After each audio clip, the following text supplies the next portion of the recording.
बिस्मिल्लाहिर्रहमानिर्रहीम, अस्सलाम वालेकुम। आज हमारे पास इनकम टैक्स मौज़म मुग़ल जो है साहब की बुक है और वहाँ पर हमारे पास जो है वो जिस क्वेश्चन को हम एड्रेस करने जा रहे हैं उस क्वेश्चन नंबर क्वेश्चन नंबर 2। ये प्रॉब्लम नंबर 2 है, हमारे पास मौज़म मुग़ल साहब की बुक से दी गई है, ठीक है। और लास्ट टाइम जो हमने प्रॉब्लम पढ़ी थी इनकम टैक्स की, जो है प्रॉब्लम नंबर 1 जो थी वो बहुत सिंपल थी, लेकिन उसके लिए अगेन जिस बच्चे को रूल्स अच्छे याद हैं इनकम टैक्स न्यूमेरिकल के वो इजीली इसको अटेम्प्ट कर सकता है, ठीक है जी। और बारहा कह चुका हूँ, इसको बार बार जो है मैं रिपीट करता हूँ, बेटा इनकम टैक्स न्यूमेरिकल के रूल्स अच्छे तरीके से याद करें ताकि आप उनको जो है वो अच्छे तरीके से अटेम्प्ट कर सकें। तो इनकम टैक्स के इस न्यूमेरिकल के अंदर हम लोग जो है एक छोटा सा नया कॉन्सेप्ट सीखने वाले हैं, that one is tax borne by employer की क्रॉसिंग अप, ठीक है जी। बाकी सारी चीजें नॉर्मल ही हैं इस क्वेश्चन के अंदर जो क्वेश्चन नंबर 1 में थी। तो आइए इस क्वेश्चन को स्टार्ट करते हैं और सीखते हैं कि इस क्वेश्चन के अंदर हमारे लिए क्या नई चीज है जी। तो ये क्वेश्चन नंबर 2 जो है हमारे पास मौज़म मुग़ल साहब की बुक और टैक्स ईयर 2022-23 हमारा जो है वो चल रहा है, ठीक है जी। तो उसके मुताबिक एग्जामिनेशन के मुताबिक हम इसको डील कर रहे हैं। तो क्वेश्चन नंबर जो है 2 मिस्टर फरूक साहब है कोई, ठीक है जी, उनका ये न्यूमेरिकल बनाया गया है। टैक्स ईयर 2022 है, हो रहा है 30 जून 2022 के ऊपर स्टेटस रेजिडेंट है, कंप्यूटेशन टैक्स पेबल की करनी है, ठीक है जी। चलिए जी स्टार्ट करते हैं जी। सबसे पहली आइटम क्या है बेटा? सैलरी का हेड हम ओपन करने वाले हैं, ठीक है जी। तो सैलरी के हेड के ओपन पर हम लोग जो है देखते हैं कि हमें क्या क्या चीजें फाइंड करनी है इसके अंदर।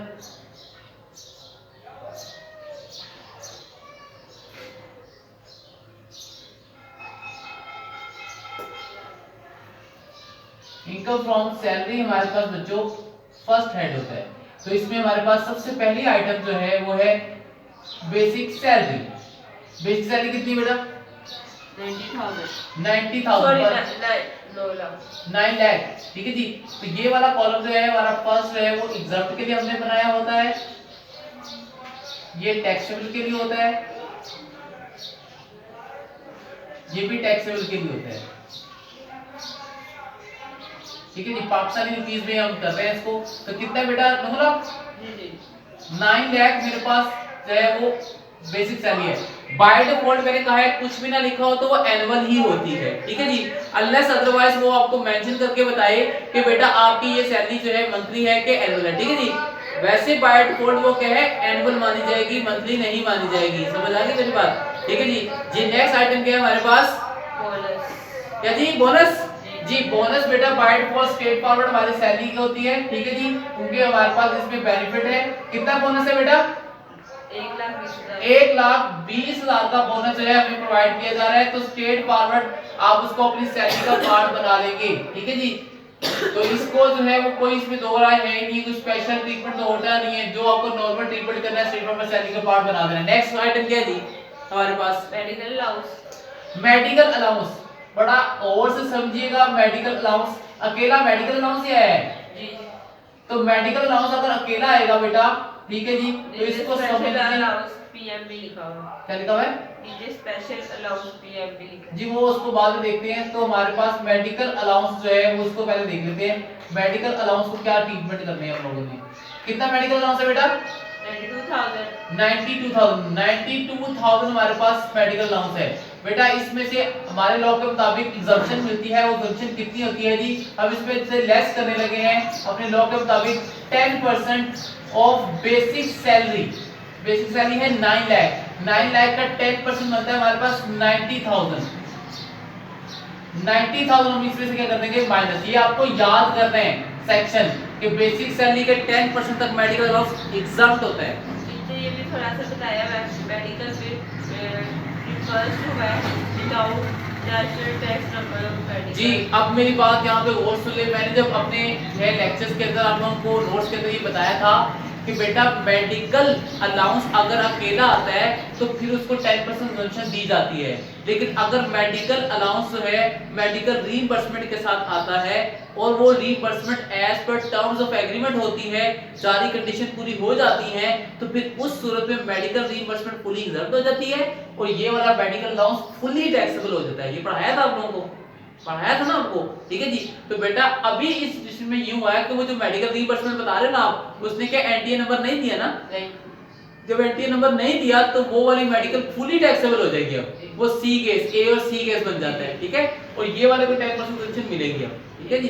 तो 92 में से 90 माइनस करते तो हमारे पास 2000 जो है हमारी सैलरी का पार्ट बन जाएगा जी। नेक्स्ट वो बता दे रिइंबर्समेंट आगे तो कमीशन जी, मेडिकल रिइंबर्समेंट इसके साथ ही जी नीचे लिखा है मेडिकल जी, मेडिकल जो है वो हमारे पास रीइंबर्समेंट जो है वो हमारे पास आ जाएगी यहाँ पर विदाउट नेशनल टैक्स जी। कितनी है, 28 कितना 28 28,000 जो है वो यहाँ पर आ गया। नेक्स्ट कमीशन कमीशन सैलरी में जाएगा स्ट्रेट फॉरवर्ड। आपने जो है कोई एक्टिविटी परफॉर्म की होगी कंपनी के लिए तो वो कमीशन आपको मिल रही है। कितनी है कमीशन, 1,40,000 1,40,000। नेक्स्ट है reimbursement of entertainment bill official meeting जी, तो ये फुली रीइंबर्समेंट हुई है, शाबाश, रीइंबर्समेंट जो है हुई है, ठीक है जी। और ये जो है भी है ऑफिशियल है, क्या है जी, ऑफिशियल जो ऑफिशियल होती है वो फुली एग्जाम होती है। कितनी है, 35,000 की जो है हमारे पास है, तो ये एग्जाम में चली जाएगी सारी की सारी जी। Reimbursement of internet bill use for reimbursement of internet bill है जी हमारे पास, लेकिन इसको सुन लीजिएगा, रीइंबर्समेंट जो है हमारे पास इंटरनेट बिल है और ये प्राइवेट है, प्राइवेट तो प्राइवेट है तो प्राइवेट टैक्सेबल होता है जी।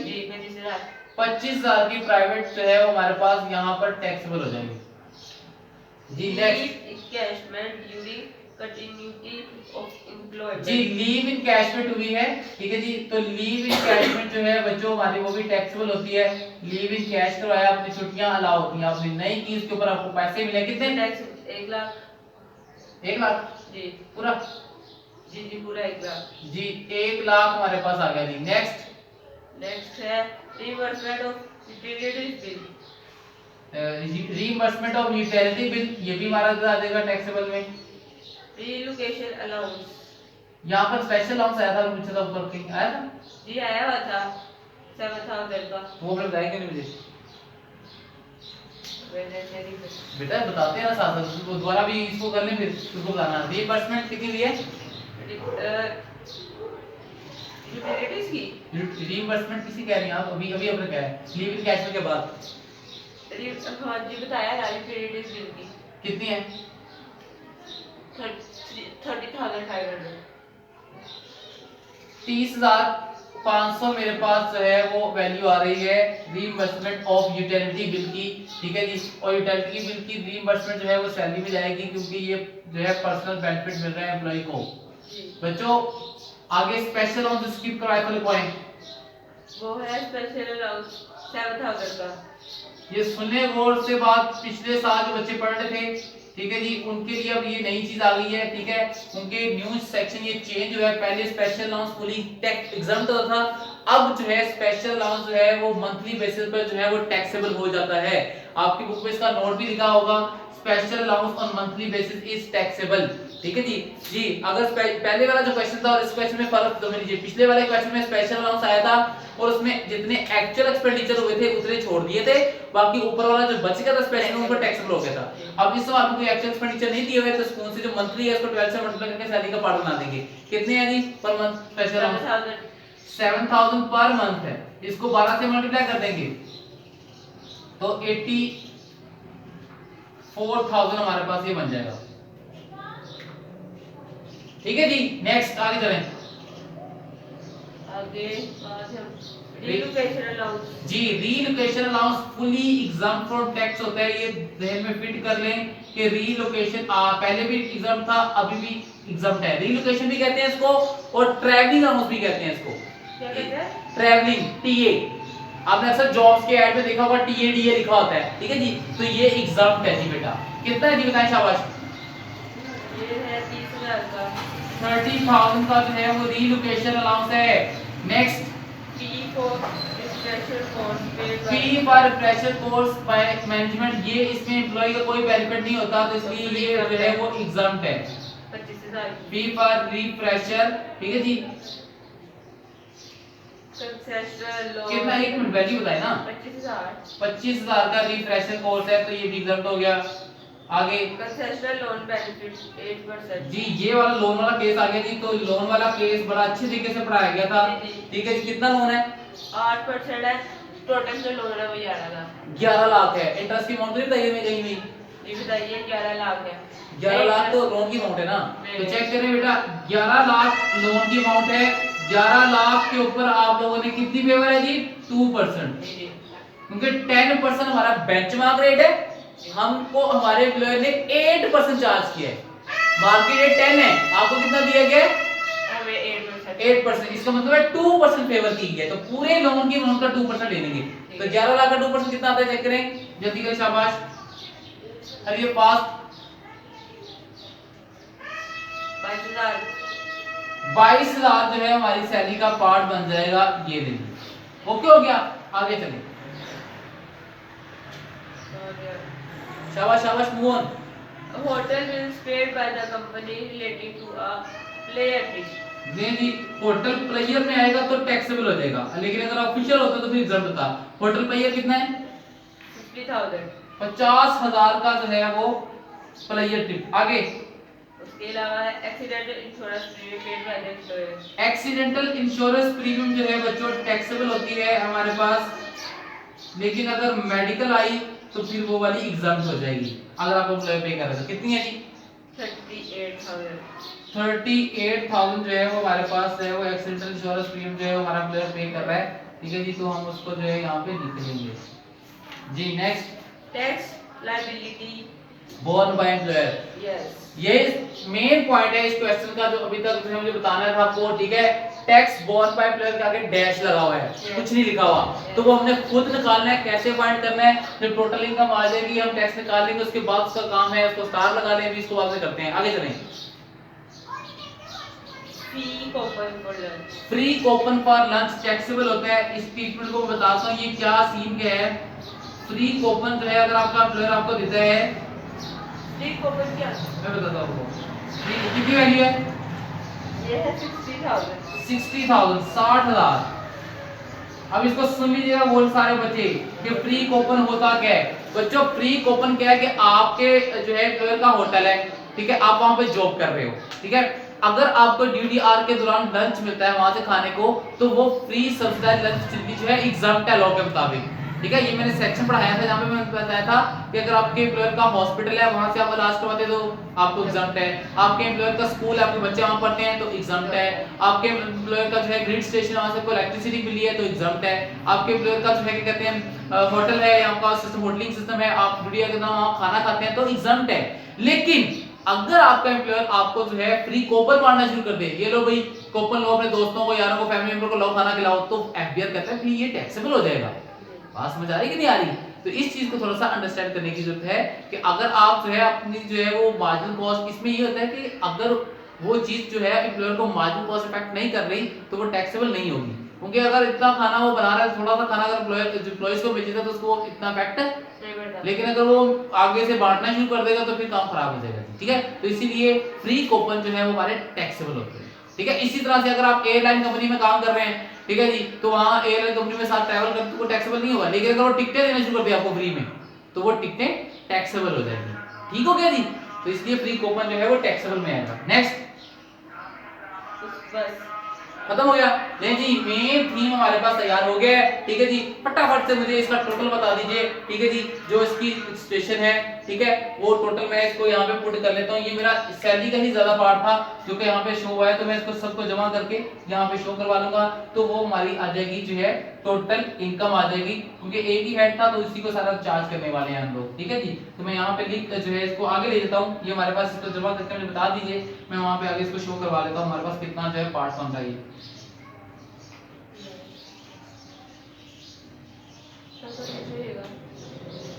आ जाए देख लीजिए, जल्दी से शाबाश टोटल कभी सही सही कैलकुलेट कीजिएगा, बुक से भी वेरीफाई कर लीजिएगा।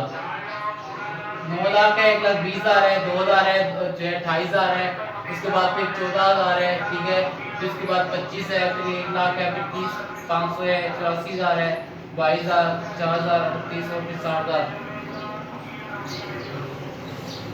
14,73,500 बुक पे चेक करें, यही है 14 लाख जो है वो 75,000 ही आ रहा है।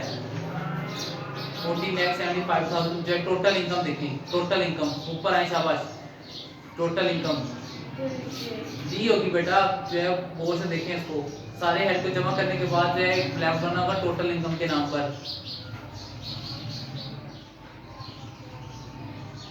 नहीं मिला? ये तो नहीं मुझे पूछो, ये काइंडली शाबाश।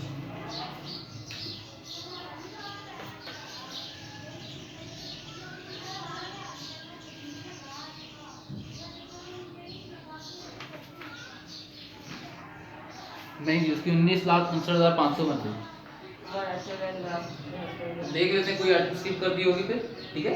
तो देख लेते हैं सबसे पहले 9 लाख की सैलरी, कमीशन 1 लाख, ये 1,40,000 है, 14,000 नहीं था, ठीक है, 14,000 नहीं था, ये मिस्टेक, फिगर्स की मिस्टेक काटी है, को कितनी बार समझा चुका हूं, क्लियर पढ़ा करें।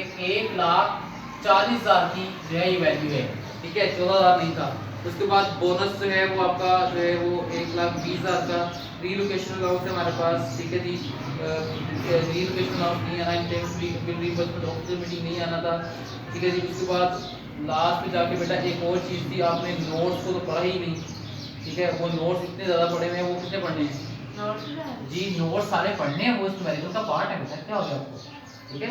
तो नोट्स भी आपने पढ़ने हैं, साथ साथ जो है वो बताना है आपको, ठीक है, पूरी बात पढ़नी है। जब तक आप पूरा नहीं पढ़ेंगे तब तक ये सवाल नहीं होता। नोट्स भी न्यूमेरिकल का हिस्सा होता है, यही वो छोटी छोटी जी मिस्टेक्स हैं जो आप लोग पेपर में अक्सर कर देते हैं। चलें अब इसको नोट्स को पढ़िएगा अच्छे से, सुनिएगा सारे बच्चे, चलें जी। जी आ गया ना, अब कन्वेंस प्रोवाइड की हुई आपको, कन्वेंस, ठीक है जी, और कन्वेंस के बारे में मैंने पूरा सेक्शन आपको डिटेल में पढ़ाया है कि नहीं। तो कन्वेंस जो है हमारे पास इस सवाल के अंदर जो है वो कह रहा है कि आपको प्रोवाइड की गई है, ठीक है जी। तो देखते हैं इसको किस तरह से लेके चलना है, ठीक है जी। तो कन्वेंस हमारे पास इस सवाल में है, तो कन्वेंस के साथ क्या सीन होगा हमारे पास जी, क्या कह रहा है कन्वेंस के बारे में। 75,000 car bus purchase by employer 7,50,000। ये 75,000 क्या है 7,50,000 जी, 7,50,000। दोबारा पढ़े शुरू से, कन्वेंस के बारे में क्या होगा इसमें। Conveyance provided by employer for personal use of employee, car बस जी, car provided by employer personal use of employee, personal use, सिर्फ पर्सनल यूज है, ओनली फॉर पर्सनल यूज अगर कार प्रोवाइड की जाएगी तो कार की कॉस्ट का 10% लेना है, याद है आप लोगों को। तो कार की कॉस्ट कितनी है इस सवाल में 7,50,000 का हम लोग लेंगे 10%, जाएगा 75,000। तो आ जाएगा जी 75,000। नहीं जी आगे नेक्स्ट करें 75,000। Mohammad Sahib boss provided rent free furnished accommodation. जी अब अकोमोडेशन आ गई है, देखिए कितनी आइटम हमने स्किप करवा दी है। अकोमोडेशन, अकोमोडेशन का जो है रेंट फ्री अकोमोडेशन का सीन मैंने क्या करवाया था आपको याद होगा, मैंने ये सेक्शन जब पढ़ाया था तो मैंने बताया था कि अकोमोडेशन में आपको साथ अलाउंस अगर दिया है तो कंपेयर करना होगा 45% ऑफ एमटीएस। अब इस सवाल में एमटीएस आई नहीं तो 45% किसका लेंगे, बेसिक सैलरी का। तो निकाल लेते हैं जी, दो सेक्शन बनाने हैं, एक बनाना है आप लोगों ने ए और दूसरा बनाना है बी। ए हमारे पास है जी 45% किसका लेने हैं, बेसिक सैलरी का। तो बेसिक सैलरी कितनी है 9 लाख, तो 45% आप लोगों ने लेना है 9 लाख का। निकालो जल्दी से, 9 लाख का 45% कितना आता है 4,05,000। 4,05,000 हमारे पास जो है वो ये नहीं, और उसके साथ कोई अलाउंस मेंशन है अकोमोडेशन के साथ तो लिखा हुई बात, कोई बात इस such accommodation is not provided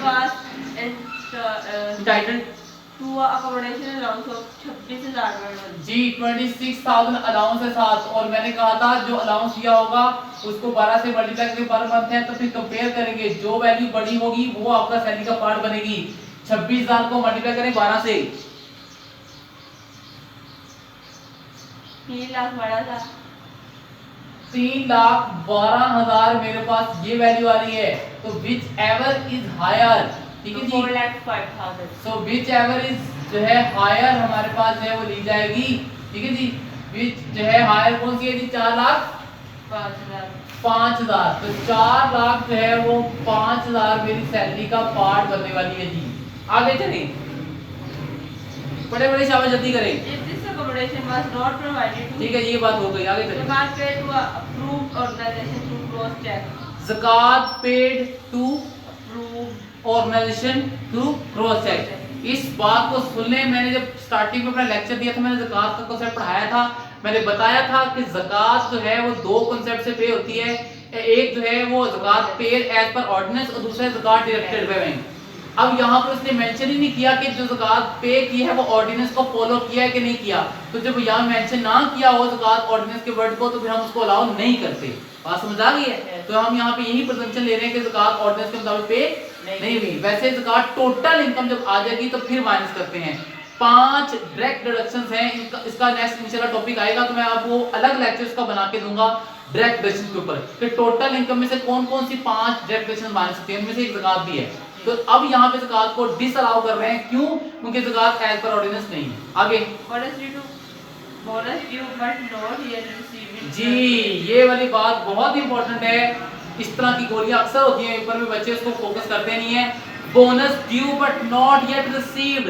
bonus आपका ड्यू हो गया लेकिन अभी तक मिला नहीं है। इसका मतलब है ये जो बोनस आपने यहाँ पे लिखा है ना, ये अभी तक आपको मिला ही नहीं है। तो अगर नहीं मिला तो इसका मतलब है फिर इसको हम यहाँ पे नहीं लिखेंगे। सैलरी टैक्सेबल होती है on receipt basis. Receipt basis का मतलब है जब मिल जाएगी तब टैक्स लगाना है।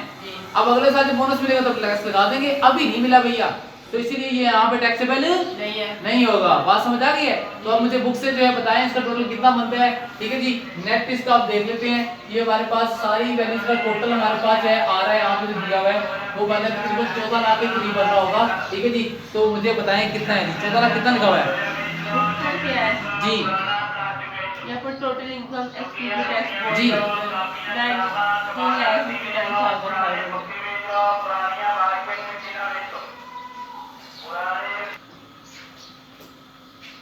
अब अपलोड कब करेंगे? ठीक है जी, तो कर देंगे जल्दी इंशाल्लाह। ठीक है जी, अब नेक्स्ट चलेंगे हमारे पास टोटल इनकम निकालते हैं कि टोटल इनकम हमारे पास कितनी बन के आ गई है। ठीक है जी, टोटल इनकम हमारे पास इस सवाल में एम्प्लॉयर का भी टैक्स ऐड नहीं किया। ठीक है, वो भी करना है। ठीक है, क्रॉसिंग अप करके करेंगे। टोटल इनकम कितनी आ रही है?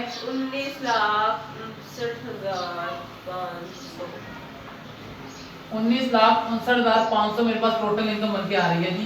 ठीक है जी, अब इस 19,59,000 को जो है वो सैलरी हमारा पार्ट थी, तो यही हमारे पास 19,59,500 जो है वो हमारी टोटल इनकम है। ज़कात इसमें से माइनस नहीं होनी। लेस ज़कात को मैं यहाँ पे शो कर रहा हूँ, लेकिन माइनस क्यों नहीं करवाई मैंने? क्योंकि बेटा वो आपकी जो है वो अलाउ नहीं की जाएगी। ठीक है जी, उसके बाद फिर हमारे पास ज़कात का कांसेप्ट जब हो जाएगा तो जो बाकी हमारी इनकम आएगी बनके वही 19,59,500। इसको मैं कहूंगा टैक्सेबल इनकम। कौन सी इनकम? टैक्सेबल। ऐसी इनकम इसके ऊपर टैक्स लगना है। अब हम इसको ले जाएंगे स्ट्रेट फॉरवर्ड स्लैब के अंदर। इनकम टैक्स स्लैब में जाके चेक करेंगे कि ये हमारी इनकम जो है वो कितनी है जिसके ऊपर टैक्स लगना है। ठीक है जी, तो ये हमारे पास जो है बच्चों यहाँ तक इनकम टैक्स स्लैब जो है टैक्सेबल इनकम हमारे पास आ चुकी है। अब इसको स्लैब लगा के चेक करेंगे कि इसके ऊपर टैक्स कितना बनता है। जी निकालें स्लैब, जल्दी करें, शाबाश। अरे ये फास्ट, बस आ गया। इसकी एक मिनट से और है, एक मिनट से और करें। ये है, ये स्लैब है। ठीक है, अब मुझे बताएं जी आपका स्लैब कौन सा बनता है? ग्रॉस टैक्स फाइंड करने लगे हम लोग।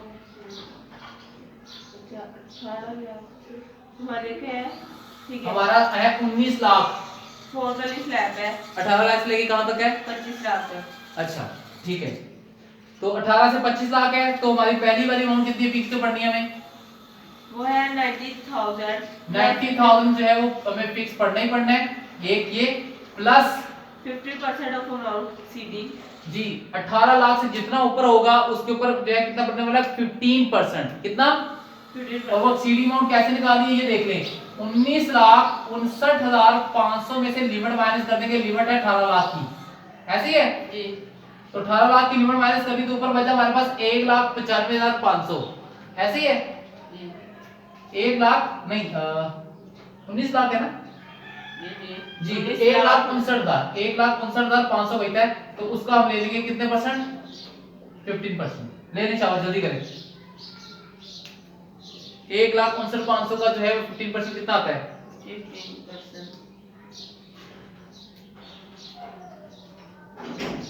2 लाख।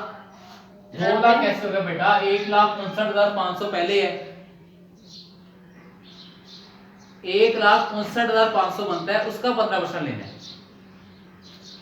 1,59,500 उसका ले आप लोग 15%। 59 500। इसका 15%। हाँ जी। दो नहीं है, 20 के करीब होगा। ठीक है 23,925। लारा होप कर लो थोड़ा तुम लोग। 23,925। जी जी। अब 23,925 जमा 90 कितना हो गया? 24,000 का गया। 23,925 जमा 90,000 करना है, ठीक है? 23,925 जमा 90,000 90,000 बस एक मिनट 25। यही कैलकुलेशन आपको पेपर में जो है वो काम खराब कर देती है। मैंने किया नहीं है पहले। अच्छा 1,13,925। 1,13,925 कितनी बार बेटा आप लोगों को समझा चुका हूँ, काइंडली आप लोग जो है इसको लेकर करें। ये ग्रॉस टैक्स आ गया, इसके अब करेंगे ग्रॉसिंग अप। क्या करेंगे? ग्रॉसिंग अप, ठीक है जी। टोटल टैक्स हमारे पास में बना है, इसको एम्प्लॉयर टैक्स निकालने के लिए ग्रॉसिंग अप करना पड़ेगा। क्या करना पड़ेगा? ग्रॉसिंग अप करना पड़ेगा। तो देखते हैं जी हमारे पास एम्प्लॉयर टैक्स कैसे निकलता है। एम्प्लॉयर टैक्स के लिए हम लोग ने इसको जो है आगे लेके चलना है। देखिएगा जी एम्प्लॉयर टैक्स निकालने के लिए हमारे पास क्या करना होगा, हमें ग्रॉसिंग अप का फार्मूला लगाना होगा। और उसका फार्मूला आता है हमारे पास gross tax divided by 100 minus R into 100, ठीक है? ग्रॉस टैक्स हमारे पास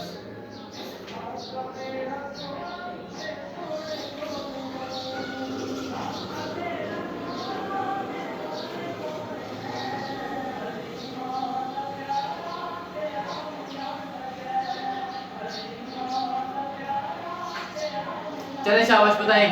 देखें 1,13,925, ठीक है जी, डिवाइड बाय 100 माइनस 15 जो रेट है मल्टीप्लाई बाय 100। अब ये रेट कहां से आया? ये स्लैब का रेट है जो यहां पे लगाया आप लोगों ने 15%, ठीक है? फार्मूला क्या है? Gross tax divide by 100 minus R mean rate multiply by 100। और ये R क्या है? ये आपका वो स्लैब का रेट 15%, ठीक है? जो स्लैब का 15% रेट होगा वो यहां पे आना है, ठीक है? अब देखिए इसको जब सॉल्व करेंगे इस सारे सेक्शन को, ठीक है, तो हमारे पास एक वैल्यू आएगी जो कि हमने अपनी टैक्सेबल जो है वो इनकम में दोबारा से ऐड करके दोबारा नया स्लैब लगाना होगा, ठीक है? ये असल गेम है, जो असल जो अभी तक आप लोगों ने चीजें की हैं उसमें आपने एम्प्लॉयर का टैक्स फाइंड करना था, ठीक है जी? अब मुझे बताएं कितनी वैल्यू आती है? 1,12,425। कितनी आ रही है? 1,12,425 गलत। 1,13,925 डिवाइडेड बाय 85 मल्टीप्लाई बाय 100। ये 100 माइनस 15 करेंगे तो 85 बन जाएगा। 85 मल्टीप्लाई बाय 100 1,34,000 जी। तो इसका आ रहा है जी हमारे पास ये वैल्यू यहाँ पे रहने देते हैं, इसको स्टॉप कर दिया हमने। तो हमारे पास वैल्यू आ रही है 1,34,000 आगे 029। अब ये बस ठीक है, यहाँ तक रहने दे। 1,34,029 जो है हमारे पास, इस वैल्यू को हमने दोबारा टोटल इनकम का पार्ट बनाना है। क्यों? क्योंकि ये हमारी जो है असल गेम इसमें यही सीखने वाली है कि आपने जो एम्प्लॉयर का टैक्स निकालना है वो आपने टोटल इनकम का दोबारा पार्ट बनाना है, ताकि नई टैक्सेबल इनकम आके स्लैब लगा के नया टैक्स निकाला जा सके। तो ये जो अभी तक गेम की थी ये वाली, ये थी एम्प्लॉयर का टैक्स निकालने के लिए। तो अब हम इस वाली वैल्यू को अपने टोटल इनकम का दोबारा पार्ट बनाएंगे। तो मैं इसी वैल्यू में टोटल इनकम दोबारा ऐड करता हूँ ताकि मेरी नई टैक्सेबल इनकम आ सके विद एम्प्लॉयर टैक्स जो है वो टैक्स। ऐड टोटल इनकम है मेरे पास 19,59,500 इसमें ऐड कर दें, ठीक है जी? तो ये नई इनकम आपकी टैक्सेबल आ जाएगी, ठीक है जी, विद एम्प्लॉयर टैक्स, ठीक है जी? Taxable income with employer tax, ठीक है जी? तो ये हमारे पास एक नई इनकम आएगी, टैक्सेबल इनकम विद एम्प्लॉयर, ठीक है जी? टैक्सेबल इनकम हमारे पास आ चुकी है विद एम्प्लॉयर टैक्स। जी जमा करें कितनी आती है? 2,000 209359 209 3529 3529। ठीक है जी, ये मेरे पास एक वैल्यू आ चुकी है, बुक पे वेरीफाई कर लो कि यही वैल्यू है। ये ना अगर सारी गलत वैल्यू लिखवाते हैं मुझे। 20935 सही तो है। ठीक है जी, तो ये हमारे पास आ गई। अब इसको दोबारा स्लैब में चेक करके एक्चुअल टैक्स सही वाला निकालेंगे और इसमें से एडवांस टैक्स को माइनस कर देंगे। तो देखिएगा जी हमारे पास दोबारा से ग्रॉस टैक्स हम फाइंड करने लगे हैं। अब ये फाइनल स्टेप की तरफ हम जा रहे हैं। तो अगेन ग्रॉस टैक्स में पहला केस तो वही रहने वाला है ए प्लस बी पार्ट। अब ए हमारे पास 90,000 फिक्स रहने वाला है जो हमने पहले देखा था। ठीक है जी, और दूसरा जो है वो 18 लाख से जितना ऊपर होगा उसके ऊपर जो है वो आपके पास 15% है। अब 18 लाख से कितना ऊपर है? ये स्लैब है जी, 18 लाख से कितना ऊपर होगा? 2 लाख जो है, उसके बाद 2 लाख जो है हमारे पास जो है 93,529। ठीक है जी, उसके ऊपर हमारे पास पड़ने वाला है 15%। 2,93,529 के ऊपर मल्टीप्लाई करेंगे 15% से, कितनी वैल्यू आई है? क्या 2 लाख जो है वो हमारे पास, इसको मल्टीप्लाई करेंगे इसके साथ 293 जी 529 कितना है? सभी तो करें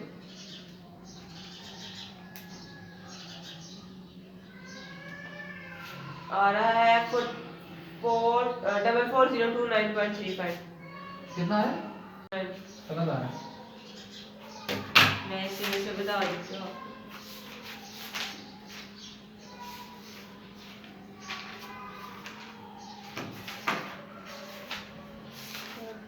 जल्दी करें कैलकुलेट।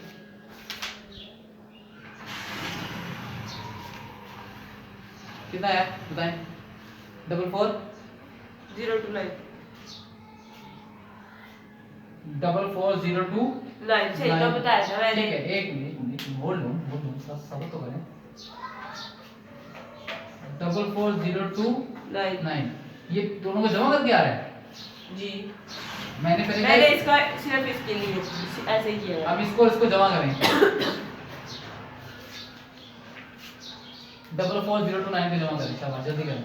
चलिए 134029 जी, इन दोनों को जमा करने के बाद हमारे पास जो टोटल वैल्यू आ रही है वो कितनी आ रही है? 134029 देखिए ये वो आपका एक्चुअल टैक्स निकला है। अब आप देखिएगा बड़ा यहाँ पे की पॉइंट है बड़ा समझने वाला कि आपने दोबारा एम्प्लॉयर का टैक्स ऐड करने के बाद जो टैक्स निकाला वो बना 1,34,032। ठीक है जी, आप देख सकते हैं कि ये वैल्यू और जो आपने क्रॉसिंग ऑफ करके टैक्स निकाला था दोनों सेम आ रही हैं। और ये इसका सबसे बड़ा हिंट है, क्लू है कि जब भी आप इसका सॉल्व करेंगे, जब आप एम्प्लॉयर की क्रॉसिंग ऑफ करके ऐड करेंगे तो आपका जो ग्रॉस टैक्स एम्प्लॉयर का टैक्स ऐड करने के बाद आएगा वो दोनों सेम आए होंगे। ठीक है जी, और ये आपका अब टोटल टैक्स ये बन रहा है। अब 1,34,29 में से आपने एम्प्लॉयर का टैक्स करना है माइनस। जब इसको माइनस कर देंगे, ये माइनस क्यों कर रहे हैं मैं आपको बताता हूं, उसकी लॉजिक सुन लीजिए। आपने जब इसको ऐड करवाया टोटल इनकम में, ये देखिए ये आपके पास एम्प्लॉयर का टैक्स था, आपने इनकम में ऐड किया तो ये नई टैक्सेबल इनकम बनी। ठीक है जी, ये ऐड इसलिए करवाया कि आपकी लायबिलिटी आपका एम्प्लॉयर बोल कर रहा है। ठीक है जी, तो आपकी सैलरी में आएगा। अच्छा, तो ये हमारी टोटल टैक्सेबल इनकम आ गई। इसको स्लैब लगा के नया टैक्स बना तो हमारे पास ये आ गया। अब इस टैक्स को में से इसको माइनस करने का लॉजिक ये है कि भाई वो ये 1,34,032 जो है ये एम्प्लॉयर पे कर चुका है ऑलरेडी। 1,34,032 जो है हमारा एम्प्लॉयर क्या कर चुका है, पे कर चुका है, इसलिए इसको यहां से माइनस किया जा रहा है और एंड पे टैक्स कर देगा नील। जब भी क्रॉसिंग अप वाला सवाल आएगा तो एक बार माइंड में फिट कर दीजिए कि आपका जो पेबल होगा वो नील हो जाएगा। क्या हो जाएगा? नील हो जाएगा। स्टेप्स को समझने, अगर आप स्टेप्स को फॉलो करके तो कोई बड़ा हो जाएगा। सबसे पहले आपने काम क्या करना है, टोटल इनकम निकालनी है, स्लैब लगा लिया, ग्रॉस टैक्स आ गया। जब ग्रॉस टैक्स आ गया तो उसकी कर लेनी है ग्रॉसिंग अप। ग्रॉसिंग अप कर ली, जब ग्रॉसिंग अप कर ली तो ये वैल्यू जो आई आपकी उसको उठा के दोबारा टोटल इनकम में क्या करते हैं, ऐड कर दे। ये देखिए मैं ऐड कर दिया, कर दिया ऐड। ये हमारे पास टैक्सेबल इनकम आ गई नहीं, ये देखिए ये वो इनकम है ना, तो हमारे पास नई टैक्सेबल इनकम आ गई। नई टैक्सेबल इनकम आ गई तो दोबारा नया स्लैब लग गया। उसके बाद फिर जब आपके पास जो टैक्स बन के आएगा ना वो 100% वही टैक्स होगा जो आपने जो है वहां पे ऐड किया होगा। तो फिर इस टोटल टैक्स में से आपने पे करना था एडवांस टैक्स, पहले माइनस की पे की होती है, करने होते ना कि जब टोटल टैक्स आ जाता है फिर हमने जो पहले ही टैक्स पे कर चुके होते हैं वो हमने क्लेम भी करने होते हैं। तो 1,34,29 में से हमने जो है वो ऑलरेडी 1,34,29 हमारा एम्प्लॉयर पे कर चुका है। बात समझ आइए? तो मैं जब इसको इसमें से माइनस कर दूंगा तो फिर बाकी जो है मेरे पास रिफंडेबल या फिर जो है पेबल कुछ भी नहीं बचेगा, नील हो जाएगा। इसके अलावा अगर कोई और टैक्स पे किया होता तो वो रिफंड हो जाता। ठीक है, बात में समझ आ गई है। तो इसलिए इस क्वेश्चन का हमारा यहाँ पे जो है कंक्लूजन हो गया कि 1,34,29 में से जब हम 1,34,29 को माइनस करेंगे तो हमारे पास आंसर नील हो जाएगा। ठीक है जी, तो ये मेरा सवाल कंप्लीट हो चुका है। इस क्वेश्चन के अंदर रिफंडेबल हमारा जो है और पे बस 0 है। ठीक है जी, और फर्दर अगर कोई पॉइंट समझ ना आया तो मुझसे जो है पूछ लीजिएगा। ठीक है जी, जज़ाकल्लाह जी, अल्लाह हाफिज़। बहुत ही ज़्यादा मुश्किल है।